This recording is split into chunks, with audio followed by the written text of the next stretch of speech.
નમસ્કાર, આપ જોઈ રહ્યા છો નેશન પ્લસ ન્યૂઝ. હું છું આપની સાથે વિભિક્ષા પરમાર.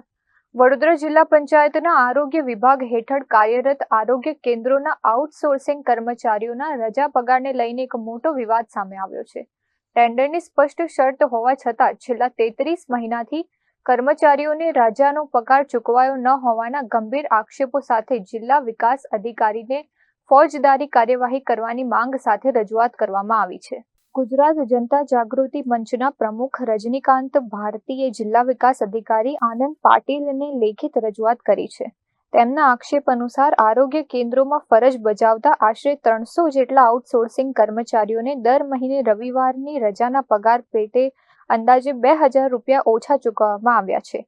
છેલ્લા 33 મહિનાના હિસાબે એક કર્મચારીના આશરે 66,000 રૂપિયા થાય છે, જે 300 કર્મચારીઓ મુજબ કુલ 2 કરોડથી પણ વધુ રકમ થાય છે. ટેન્ડરની શરત મુજબ સરકારે એજન્સીને રકમ ચૂકવી આપી હોવા છતાં કર્મચારીઓને આ નાણાં ન મળતા સમગ્ર મામલે તટસ્થ તપાસ કરી નાણાંની રિકવરી સાથે જવાબદાર એજન્સી અને અધિકારીઓ સામે કડક ફોજદારી કાર્યવાહી કરવાની માંગ ઉઠી છે. જો કોઈ ગરીબ કર્મચારી માત્ર 100 રૂપિયાની લાત લેતો પકડાય તો એને તાત્કાલિક નોકરીમાંથી છૂટો કરવાના આદેશો કરનાર અધિકારીઓ એજન્સીઓના કરોડોના ભ્રષ્ટાચાર સામે લાચાર કેમ થઈ ગયા છે?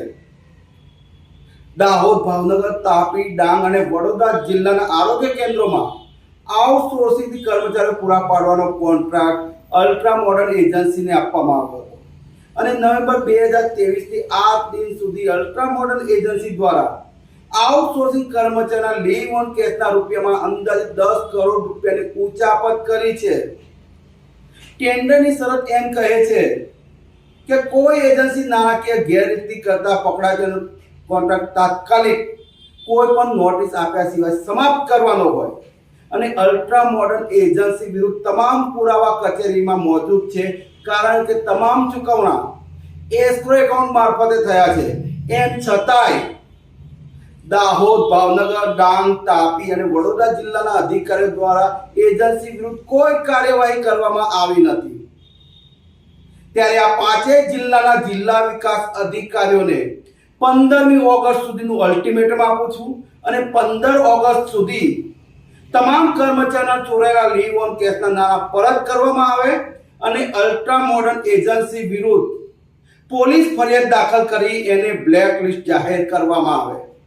જો 15 ઓગસ્ટ સુધી જિલ્લા વિકાસ અધિકારીઓ દ્વારા કોઈ કાર્યવાહી નહીં કરવામાં આવે તો અલ્ટ્રા મોડર્ન એજન્સીના ભ્રષ્ટાચારમાં દાહોદ, ભાવનગર, તાપી, ડાંગ અને વડોદરા જિલ્લાના જિલ્લા વિકાસ અધિકારીઓ પણ સામેલ છે એવું માની એમની વિરુદ્ધ ભ્રષ્ટાચાર, લાંચ, રૂશ્વત અને ફરજમાં બેદરકારી બદલ ઉચ્ચ લેવલે ફરિયાદ કરવામાં આવશે. ગુજરાત જનતા જાગૃતિ મંચના પ્રમુખ રજનીકાંતે ગંભીર આક્ષેપો સાથે તપાસની માંગ કરી છે.